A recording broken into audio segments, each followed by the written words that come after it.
Good morning student. हमने last class में पढ़ा था सूत्र निखिलम विधि द्वारा गुणा करना, एकाधिकन विधि द्वारा गुणा करना और एक न्यूनन विधि द्वारा गुणा करना। आज हम सीखेंगे भाग करना। कौन सी विधि से? वैदिक गणित विधि से। अब वैदिक गणित विधि में तीन विधि है जो भाग विधि के लिए मानी रखती है। एक तो सूत्र निखिलम विधि, एक होती है सूत्र परावर्तीय योजित विधि और एक होती है ध्वजांक विधि, जिसमें से सबसे इंपॉर्टेंट विधि है आपकी सूत्र ध्वजांक विधि। सूत्र ध्वजांक विधि से ही आपके पेपर में क्वेश्चन आते हैं। मैं आपको आज सूत्र निखिलम विधि द्वारा समझा रही हूँ अभी। अब सूत्र निखिलम विधि में क्या होता है, आपको जैसे कि 97 आपको जिसका भाग देना होता है। जैसे यहाँ पर किसका भाग दे रहे हैं आप? 97 का भाग दे रहे हैं। तो 97 का भाग दे रहे हैं तो ये किसके करीब है? 100 के। तो अपन सबसे पहले इसमें आधार डिसाइड कर लेते हैं। लिखना कंपलसरी नहीं है, फिर भी आपका देखो ये आधार है तो आपने इसका आधार लिया यहाँ पर 100। ठीक है, आधार यहाँ पर कितना ले लिया? 100। तो विचलन निकाल सकते हैं या फिर उसे कह सकते हैं पूरक संख्या। पूरक संख्या भी कह सकते हैं या फिर विचलन। अब पूरक संख्या, अब देखो इसमें रहता है संख्या माइनस आधार, 100 है यहाँ पर। ठीक है, अब अपन यहाँ पर निकालते हैं पूरक संख्या। क्या निकालते हैं? पूरक संख्या। अब पूरक संख्या में क्या होता है, सिर्फ 100 में से माइनस करना है आपको 97। 100 में से 97 आप माइनस करोगे तो आपके पास कितना आएगा? 3। लेकिन यहाँ पर 2 अंक है तो इसलिए यहाँ पर जो पूरक संख्या लिखेंगे वो भी आप 03 में 2 अंक में ही लिखोगे। 1 अंक है तो उसके आगे आपने क्या लगा दिया? 0 लगा दिया।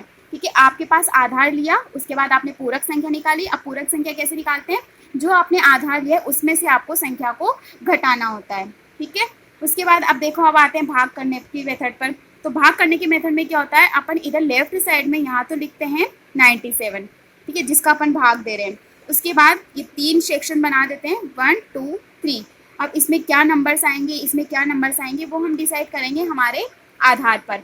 अब यहाँ आधार पर कितने अंक है अपने पास? 2 अंक, 2 जीरो, सॉरी कितने जीरो है? 2 जीरो। 2 जीरो है तो अपन जिसमें भाग दे रहे हैं जिसमें से, तो उसका 2 अंक अपन को इधर राइट साइड लिख लेना है। ठीक है, और उसके बाद बची हुई जो संख्या है वो हमें क्या लिखनी है? बीच में लिखनी है, मिडिल में। मैं वापस बोल रही हूँ, जितने आधार में अपन का जितनी जीरो होगी उतने अंक अपन इधर थर्ड वाले सेक्शन में लिखेंगे। 3 सेक्शन बन रहे हैं आपके, फर्स्ट, सेकंड और आपका हो गया थर्ड। ठीक है, तो थर्ड सेक्शन में तो आपको क्या लिखना है? जितने अंक जीरो है उतने ही अंक आपको इधर लिखने हैं। ठीक है, उसके बाद सेकंड सेक्शन में जो भी इसमें से बची हुई संख्या है वो संख्या इधर आ जाएगी। फर्स्ट सेक्शन में अपन को जिसमें से अपन को भाग देना है वो संख्या अपन को यहाँ लिखनी है, और अपन को पूरक संख्या भी इसके जस्ट नीचे लिखनी पड़ेगी।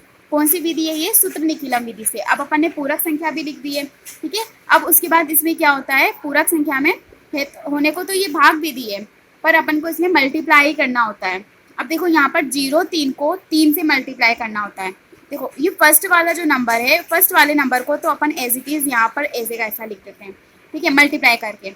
अब 03 को 3 से मल्टीप्लाई, ये वाले 3 से मल्टीप्लाई करेंगे। इस 3 को अपन ने फर्स्ट नंबर को ऐसे का ऐसा लिख दिया। अब यूँ मल्टीप्लाई करते जाते हैं। तो 03 को आपने 3 से मल्टीप्लाई किया तो कितना आएगा आपके पास? 09। अब 09 आएगा तो 09 इस अंक से नेक्स्ट अंक छोड़ के आपको यहाँ से लिखना स्टार्ट करना है। तो यहाँ पर तो 0 लिख देना है और उसके नेक्स्ट अंक के बाद आपको 9 लिखना है। अंक के नीचे अंक ही लिखने हैं, ये ध्यान रखना है। जैसे कि 0 यहाँ, 9 यहाँ नहीं लिखना है, सेम अंक के नीचे अंक लिखना है। ठीक है, 3 को 3 से मल्टीप्लाई किया तो आपके पास 9 आया। 0 क्योंकि 2 अंकों की संख्या लिखनी ज़रूरी है क्योंकि यहाँ पर आधार अपना 100 है। अब उसके बाद आपको 9 और 0 में आपको जोड़ना है। तो 9 + 0 आपके पास कितना आ गया? 9 आ गया। ठीक है, अब आपके पास नया नंबर कितना आ गया? 9 नंबर आ गया। तो 3 को 9 से मल्टीप्लाई करेंगे। अब 3 को क्या करेंगे? मल्टीप्लाई करेंगे 9 से। पहले आपको 3 को 3 से मल्टीप्लाई किया, 3 को 3 से मल्टीप्लाई किया तो 09 आया। 09 आपने यहाँ पर पोजीशन पर लिख दिया। उसके बाद नेक्स्ट आप, अब इसके बाद कोई अंक नहीं, आप ये आराम से जोड़ सकते हैं। ठीक है, तो जोड़ा आपने तो 9 आंसर आया। फिर उसके बाद 3 को आपको किससे मल्टीप्लाई करना पड़ेगा? 9 से। तो 9 को 3 से मल्टीप्लाई करना पड़ेगा तो कितना आएगा आपके पास? 27। तो इस अंक, अपन ने यहाँ वाली लाइन से किया ना, तो इसके नेक्स्ट अंक के बाद अपन को लिखना पड़ेगा। तो इसके आगे कोई अंक नहीं है तो यहाँ पर लिखना पड़ेगा 20, इसके नीचे लिखना पड़ेगा 7। ठीक है, अब अपने पास कोई नंबर नहीं है यहाँ पर। ठीक है, अगर यहाँ पर और नंबर आता तो फिर अपन उसको भी उससे गुणा करते। अब अपने पास सिर्फ ये बचा, इसमें अपन को कुछ नहीं करना, सिर्फ जोड़ देना है। 4 और 7 11, हासिल का 1 लग जाएगा। तो ऐसे जोड़ेंगे तो अपने पास आंसर क्या आएगा? 211। ठीक है, अब देखो, होने को ही अपने पास भागफल है, होने को ही अपने शेषफल है। लेकिन एक बात ध्यान रखिए, कुछ सबसे इजी तरीका है, कुछ नहीं करना, जोड़ते जाना है। यहाँ पर नया अंक आएगा, नए अंक को उससे गुणा करना है और उसको नेक्स्ट अंक के बाद लिखते चले जाना है। ठीक है, अब उसके बाद आपके पास ये ध्यान भी रखना है कि यहाँ जो भाजक है आपके पास 97, और यहाँ आपका जो शेषफल आ रहा है वो उससे हमेशा छोटा होना चाहिए। जैसे कि 97 से छोटा यहाँ पर होगा तो वही शेषफल होगा। अब लेकिन यहाँ तो आपके पास बड़ा नंबर आ रहा है, यहाँ पर आपके पास कितना आ रहा है 211 नंबर, ठीक है, और ये कितना है आपके पास 97, तो ये ज़्यादा बड़ा आ रहा है ना, तो इसको शेषफल को क्या करना पड़ेगा, छोटा बनाना पड़ेगा। अब शेषफल को छोटा बनाने के लिए क्या करना पड़ेगा, जिसका अपन भाग दे रहे हैं उसी को आपको माइनस करना पड़ेगा, ठीक है, क्या करना पड़ेगा, माइनस करना पड़ेगा, क्योंकि यहाँ पर शेषफल बड़ा आ रहा है। अब यहाँ पर एक बार माइनस करा है तो इसलिए यहाँ पर एक बार प्लस का 1 भी करना पड़ेगा, ठीक है, एक बार माइनस करोगे तो एक बार प्लस का 1 करते जाओगे। अब इसमें माइनस करोगे तो इसमें माइनस करने पर आपके पास आएगा 114 माइनस करने पर, ठीक है। अभी भी बड़ा आ रहा है तो अभी भी बड़ा आ रहा है तो अब मैं इधर बता देती हूँ, यहाँ 114 आपके पास ही आया, ठीक है, 114 आ गया। अब उसके बाद और यहाँ पर आपके पास है 31 प्लस का 1, ठीक है, यहाँ पर आपके पास 31 प्लस 1 है, आपके पास इसको माइनस करने पर 114 हो गया। 97 से अभी भी बड़ा आ रहा है तो अब इसको वापस छोटा करना है, तो वापस क्या करते जाएंगे, 97 से माइनस करते जाएंगे और इसको अपन ने यहाँ पर जोड़ ही दिया था, ठीक है, 40 आ गया था, यहाँ पर आपके पास आ गया 14, ठीक है। अब ये भागफल हो गया, ये शेषफल हो गया, लेकिन यहाँ पर शेषफल अभी भी बड़ा आ रहा है तो अपन को वापस क्या करना पड़ेगा, छोटा करना पड़ेगा। तो छोटा करने के लिए वापस -47 करेंगे, तो एक बार और करा ना, तो उसके बाद इसलिए इस प्लस का 1 यहाँ भी करना पड़ेगा। मतलब क्या करते हैं, जितनी बार माइनस करेंगे उतनी बार अपन को इधर +1 करते चले जाना है, ठीक है। अब इसको माइनस करेंगे तो आपके पास आएगा 14 में से 7 गया तो 7, 10 में से 9 गया तो 1, 17, और 40 प्लस 1 कितना हो जाएगा 41। तो आपका अब देखो छोटी संख्या आ गई तो आपका डायरेक्ट आपका आंसर आ जाएगा भागफल का, यहाँ पर लिख सकते हो, ये तो आपका आ गया भागफल बराबर 41। उसी तरीके से आपका शेषफल जो आया है वो आ गया आपके पास 17, यही आपका आंसर। एक बार और मैं रिवाइज करवा देती हूँ। इसमें क्या करते हैं अपन, सबसे पहले आधार लेते हैं, ठीक है, जो और आधार भी किस में से देखते हैं, जो अपना भाजक है, जिसमें से अपन भाग देंगे, तो उसमें से अपन ने आधार चूज किया। आगे 97 जो है 100 के करीब है तो 100 आधार आ जाएगा। फिर उसमें पूरक संख्या निकालेंगे, पूरक संख्या आपने निकाली 03 आ गई। उसके बाद अपन के 3 सेक्शन बनेंगे, फर्स्ट, सेकंड, थर्ड। अब थर्ड सेक्शन में क्या होता है, जितने जीरो होंगे उतने अंक आ जाएंगे, बाकी बची हुई संख्या बीच में आ जाएगी सेकंड सेक्शन में। उसके बाद जिसका अपन भाग दे रहे हैं वो अपना फर्स्ट सेक्शन में आ जाएगा, ठीक है। फर्स्ट सेक्शन में ही अपनी पूरक संख्या आ जाएगी 03, हो गया। अब उसके बाद क्या होता है, जो फर्स्ट नंबर होता है उसको एज इट इज ऐसे का ऐसा उतार देते हैं, ठीक है। फिर अपन के पास जो नए नए नंबर आते जाते हैं अपन उसको मल्टीप्लाई करते जाते हैं और नेक्स्ट अंक के बाद लिखते चले जाते हैं। 03 को 3 से मल्टीप्लाई किया, जैसे कि 09 आया तो 09 यहाँ नहीं लिख के अपन ने क्या करा, ये वाले अंक तो ऐसे कैसे उतार दिए, उसके नेक्स्ट अंक के बाद लिखना है, तो 09 अपन ने यहाँ लिख दिया। उसके बाद 9 और 0 को जोड़ दिया तो 9 आ गया, नया अंक आ गया अपने पास। तो 3 को 9 से मल्टीप्लाई करेंगे तो कितना आएगा आपके पास 27। अब 27 यहाँ ना लिख के कहाँ लिखेंगे, नेक्स्ट अंक के बाद, तो यहाँ और यहाँ लिख देंगे, ठीक है। अब उसके बाद अपने पास यहाँ कोई नया नंबर नहीं आ रहा है तो अब अपन इसको क्या कर देंगे, जोड़ देंगे। तो अपने पास भागफल ही आया, शेषफल ही आया, लेकिन देखने पर क्या पता लग रहा है कि शेषफल आपका बड़ा आ रहा है इस वाले नंबर से, जबकि यहाँ पर क्या होना चाहिए, छोटा आना चाहिए, 97 से छोटा नंबर आना चाहिए। तो अब क्या करते जाएंगे, जब भी अपने पास ये 211 भी काफ़ी ज़्यादा नंबर है तो क्या करेंगे, माइनस का 97 नंबर, मतलब इस वाले को अपन यहाँ पर जिसका अपन भाग दे रहे हैं वो माइनस कर देंगे। तो आपने माइनस किया तो आपके पास 114 आंसर आया, लेकिन इधर माइनस करा है तो इधर आपको +1 करना पड़ेगा, ठीक है। तो 40 और 114 आ गया। अब इधर भी देखो अभी भी बड़ा आ रहा है तो फिर वापस -97 करेंगे, और वापस 97 करा है तो वापस +1 करेंगे, फिर आपके पास 70 आएगा। और ये अब देखो छोटा आ गया आपके पास तो इसलिए भागफल 41 आ गया, शेषफल 17, ये आपका आंसर हुआ, ठीक है। ये तो हुई थी सूत्र निखिलम विधि से। उसी तरीके से अगर हम परावर्ती योजित विधि से भी करेंगे तो बस एक बात ध्यान रखनी, सेम मेथड है, कुछ भी चेंजेस नहीं है, बस यहाँ पर 03 है तो उसकी जगह पे माइनस का 0 और माइनस का 3 हो जाएगा। समझ में आया, मतलब ये जो प्लस का आता है तो यहाँ पर हो जाएगा माइनस का 03, ठीक है, ये ध्यान रखना है। मतलब सूत्र परावर्ती में चिन्ह चेंज हो जाते हैं, बाकी एज इट इज वैसे का वैसा मेथड रहता है, ठीक है। उसी तरीके से मेन विधि है हमारी सूत्र ध्वजांक विधि।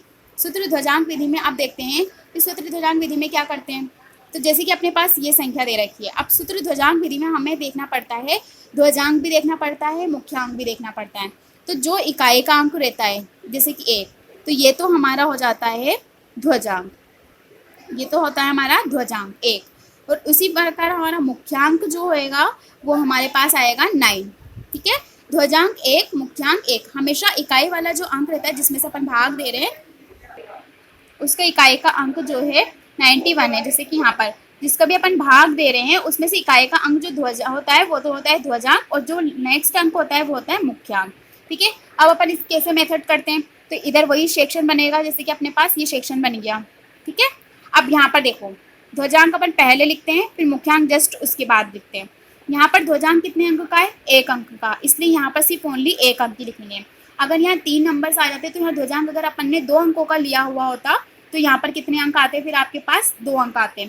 अभी ध्वजांक सिर्फ 1 अंक का है। ठीक है, तो उसके बाद यहाँ पर 1 अंक लिखेंगे, बाकी बची हुई संख्या आप बीच में लिख दोगे। ठीक है, अब आपको इसमें क्या मेथड करना होता है, इसमें भाग देना होता है। तो देखो 9 का भाग आपको 1 में तो जाएगा नहीं, तो आपको किस में देना पड़ेगा, 12 में। आपने 12 का जो भाग है वो किस में दोगे, आप 9 में दोगे। ठीक है, ये मैंने लाइन खींच दी। अब 12 का भाग 9 में दोगे तो कितनी बार जा रहा है, एक, हाँ 9 1 जा 9, 9 2 जा 18, तो एक बार ही जा रहा है क्योंकि 2 बार में तो 18 हो रहा है। तो अपना जो भागफल आया है वो तो कितना आ जाएगा, 1। तो जो भागफल आया है वो तो अपने पास आ जाएगा 1, वो तो अपन ने यहाँ पर लिख दिया।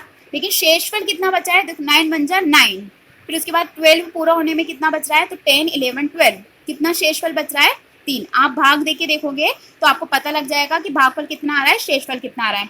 तो 9 का टेबल बोल सकते हो, नाम 2 नाम 18, तो 2 नाम 18 ज्यादा हो रहा है, एक नाम एक बार चला गया भागफल में, और शेषफल आपके पास बच रहा है 3।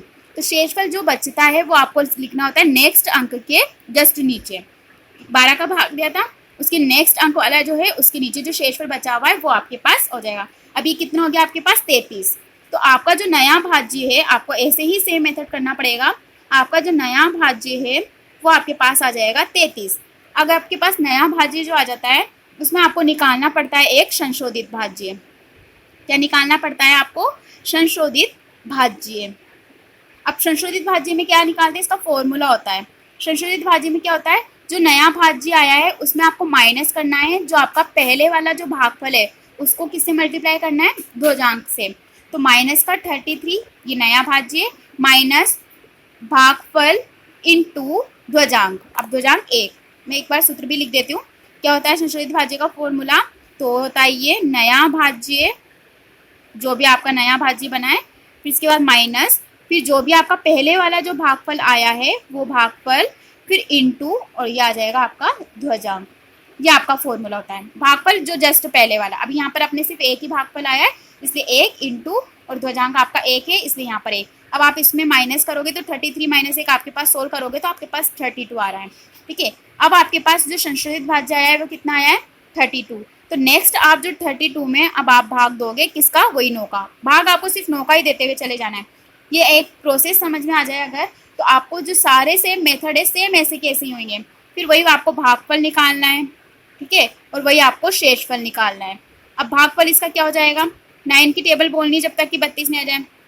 तो 3 9 जा 27, 4 9 जा तो ज़्यादा हो रहा है, तो 3 9 जा 27, तो 3 बार गया भागफल, तो भागफल को नेक्स्ट अपन कहाँ लिख देंगे, यहाँ पर। और शेषफल कितना बचा, 27 था, तो 28 29 30 31 32, कितना शेषफल बचा, 5। तो शेषफल आपके पास आ गया 5। अब शेषफल आपके पास 5 आ जाता है तो वो कहाँ लिखोगे, सब नेक्स्ट अंक के नीचे, तो यहाँ पर आप लिखोगे 5। ठीक है, अब नया भाज्य आपके पास क्या बन गया, 54। नया भाज्य आपका कितना आ गया, 54। अब जैसे नया भाज्य आ जाता है तो हमें क्या निकालना पड़ता है, संशोधित भाज्य। क्या निकालना पड़ता है, संशोधित भाज्य। अब संशोधित भाज्य का फॉर्मूला मैं पीछे लिखा सकती हूँ। क्या होता है, नया भाज्य माइनस भागफल। अब भागफल कितना आया था आपके पास, लास्ट एक बार और देख लेते हैं। भागफल आपका आया था 3, भागफल आपके पास 3 था, तो संशोधित भाज्य नया भाज्य माइनस भागफल इंटू ध्वजांक कितना है आपके पास 1। तो 54 में माइनस का 3 करोगे तो आपके पास आंसर में आएगा 51। ठीक है, ये आपका संशोधित भाज्य निकला है अभी। अब आप 51 में भाग दोगे किसका, 9 का, तो वापस आपको भागफल देना है, वही सेम मेथड। तो भागफल आपका कितना आ जाएगा, 9 1 जा 9, 9 2 जा 18, 9 3 जा 27, 9 4 जा, तो ऐसे आपको देने जाना है। तो 6 9 जा कितना होता है, 54। अब देखो अपने पास कितना आंसर आ रहा है, 6 9 जा अपने पास 54 ज़्यादा हो रहा है, तो आपको 5 बार लेना पड़ेगा। तो कितना आ जाएगा, 5 भागफल आ जाएगा। अब शेषफल कितना आएगा, अब देखो 9 5 जा कितना होता है, 45, और अपने पास तो यहाँ पर 51 है, तो शेषफल जो कि कितना आ जाएगा 45 से काउंट करके देख लो, या फिर आप भाग दे के देख लो कितना शेष बच रहा है। तो 45 और 51 में कितना शेष रह गया है, तो 46, 47, 48, 49, ठीक है, सॉरी हाँ 50, 51, तो 6 रह गया। शेषफल कितना हो गया आपके पास, 6 हो गया। आपके पास भागफल 5 हो गया, शेषफल 6 हो गया। हम कहाँ पर लिख देंगे, अब भागफल तो आपके पास 5 हो गया, शेषफल आपके पास 6 हो गया। अब इसमें भी वापस अपन को क्या निकालना है, संशोधित भाज्य निकालना है। तो आपके पास नया भाज्य वो यही निकाले थे, क्योंकि इसके बाद अपने पास कोई अंक नहीं है, ठीक है। तो आपको अब यहाँ पर नया वही निकालना है, संशोधित भाज्य। तो 65 माइनस नया भाज्य माइनस ये भागफल इनटू ध्वजांक, ठीक है, ये वाला, ये नया भागफल ये जो आता है नेक्स्ट, तो इसको सोल्व करेंगे तो 65 में से -5 जाएगा तो कितना बचेगा 60। तो ये तो आपका हो गया भागफल। तो आपके पास जो भागफल आया है बिल्कुल प्रॉपरली वो तो आया है 135, और आपके पास जो शेषफल आया है वो आया है आपका 60, ठीक है आंसर। ध्वजांक विधि हाँ थोड़ी सी टफ है, पर लेकिन एक समझ में आ जाए अगर एक मेथड तो बहुत ही ईजी है। बस एक ही मेथड को ध्यान रखना है, इसमें कोई चेंजेस नहीं है। एक बार आप प्रैक्टिस करना, अगर आपको समझ में नहीं आता है तो आप दोबारा मुझसे कंफर्म कर सकते हैं। Thank you.